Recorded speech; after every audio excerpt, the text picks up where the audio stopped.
This is the Horse Radio Network. This is episode 400 of Horse Tip Daily, a different horse tip, a different equine topic, a different equestrian expert every day. Horse Tip Daily brings the world of equine knowledge to you one day at a time. Today's tip is sponsored by Equestrian Collections, for the entire universe of equestrian shopping at your fingertips at a price you can afford.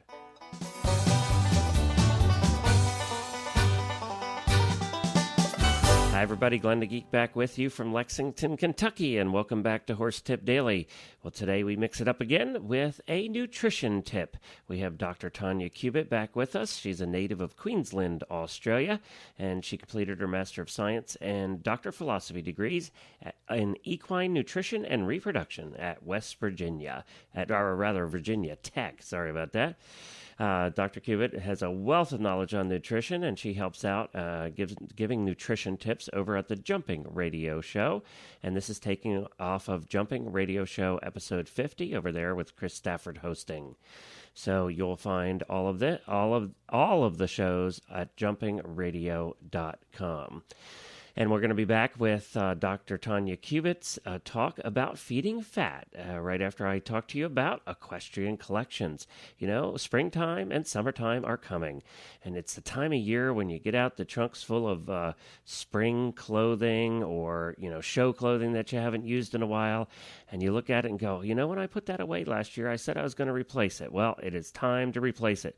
It's worn out. It's time for some new. There's all new fashions coming out, and they're all coming into equestriancollections.com right now.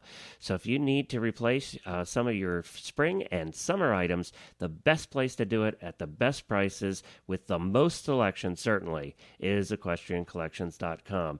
Whether it's for you, for your husband, for your kids, you can find it all over there at equestriancollections.com for your spring and summer needs. And now, Dr. Tanya Cubitt. And to hear now from Dr. Tanya Cubitt. Of course, she is our regular contributor here to the Horse Radio Network and always has some very, very useful tips on nutrition. This week, she's going to tell us the lowdown on feeding fat. Welcome back to the show, Tanya. Thanks, Chris. It's good to be back. Good to be back. You're wintering well, are you? Certainly on. I think I see the light at the end of the tunnel. Good. I should hope so. We're into February now. You'd think it would be downhill once we get through February a little bit, wouldn't you? You would think, but you just never know. You never know. There's often a sting in the tail, something about the March hare or whatever it is. Mm-hmm. Well, I know you've got some good advice for us, as always, in our nutritional tip. And this week we're going to talk about feeding fat, something that we all have to consider no matter what we're doing with our horses. Certainly, and I think fats have become quite popular in our feeding programs, and I commonly get asked, well, what type, how much, this or that. So there's a lot of different questions that come along with it, but really fats and oils are commonly used in horse feeds to increase the calorie density of the feed or to replace calories that we may have taken away in the form of carbohydrates. If we have, say, a horse that ties up and we need to take away sugars and starches, and we have to replace that energy with fat.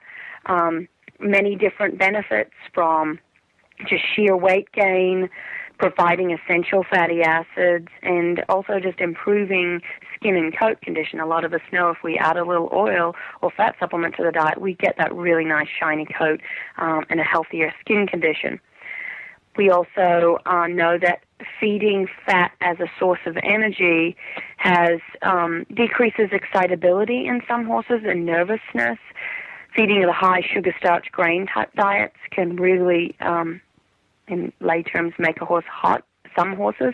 So with those horses, we generally try to supply their energy in a more calm, sustained way by feeding fat. We really don't like to feed animal fats, palatability, and a whole lot of other issues. We really stick to vegetable fats. Oils are very easy, very convenient, very energy dense, but then we have rice bran, and powdered fat supplements are also popular. Vegetable oils corn oil, soybean oil, canola oil, rice bran oil. These are all different types of vegetable oils. If you buy vegetable oil in the grocery store at the moment, if you look in fine print, it'll be 100% soybean oil. In the past, we fed a lot of corn oil. I think we're going away. Most feed companies are going away from feeding high amounts of corn oil and feeding more soybean oil in the diets. Corn oil got expensive with the ethanol production, and there are some other issues with the omega-3, omega-6 fatty acid ratio, which we'll talk about next week. Horses usually will readily consume all these different types, but with any change to the diet, we really need to do it slowly. I usually say over a 10 to 14-day period to add fat in.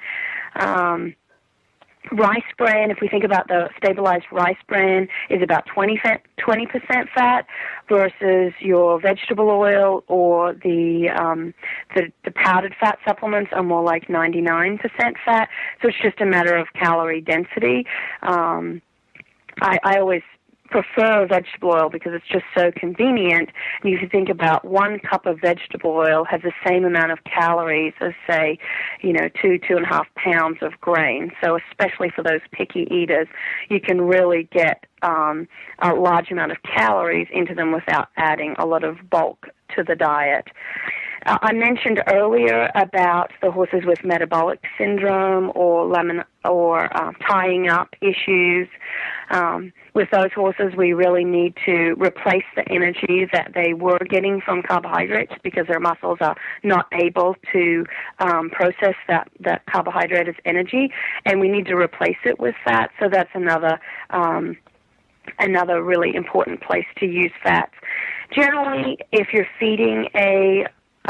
not feeding a high-fat diet, say it was just a sweet feed hay-based diet, and then you decide that you want to add fat, as I mentioned, you really need to adjust the horse slowly. I don't usually recommend, especially if you're using vegetable oil, for example, that if you're just doing it for sheer weight gain, I usually don't recommend that you feed any more than 2 cups of oil a day, and that would be really for sheer weight gain. And the issue with feeding more than that is it just gets palatability goes down. Where the powdered fat supplements are popular, they have some flavoring in them. Generally, they're a little bit more expensive. In the summertime, they don't have the hassle with the messy oil, but they are also for those picky eaters that some of them just will not eat oil, so adding those powdered fat supplements can encourage them to eat it.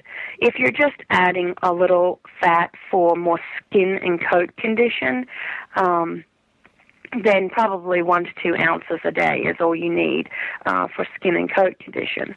Okay, so I mentioned earlier about the ratio of omega-6 to omega-3 fatty acids, and that is a popular question that people are asking, what type of oil should I feed and what are these omega-3s and omega-6 fatty acids? So next week I thought we would talk about what those two are and a little bit more information about them. Well, thanks again to Chris and to Tanya for bringing us these nutrition tips off of the Jumping Radio Show. This was taken off of episode 50. If you'd like to hear the rest of that show, go to jumpingradio.com. And don't forget you can hear all of the shows on the Horse Radio Network at horseradionetwork.com. Helene and I had a fun one this week, and over at Stable Scoop, you want to take a listen to that. And we also put out a new Tack and Habit show like we do every week, reviewing a couple of products, and those are always fun too. So there's all different kinds of shows. We have 8 of them total on the Horse Radio Network, and we hope that you go listen to a couple of the others as well.